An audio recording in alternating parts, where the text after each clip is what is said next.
গুলমার্গ, যার অর্থ ফুলের তৃণভূমি, বিভিন্ন ঋতুতে যে নতুন করে সাজে।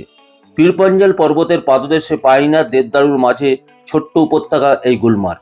এখানকার গন্ডোলা রাইড, বিভিন্ন স্নো অ্যাক্টিভিটি এর সাথে মন জয় করে নির্ভেজাল প্রকৃতি।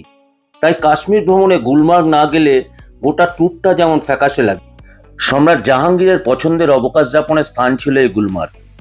এই বরফময় পর্বতের আগের নাম ছিল গৌরীমার্গ। কালের বিবর্তনে এই নাম হয়ে যায় গুলমার্গ।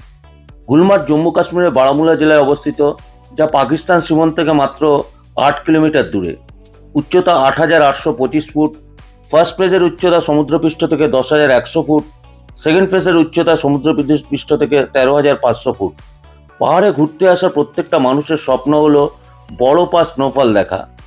আজ এই দুটো স্বপ্নই পূরণ হলো পীরপঞ্জাল রেঞ্জের এই হিল স্টেশনে এসে। এখানে সারা বছর পর্যটকদের ভিড় লেগেই থাকে।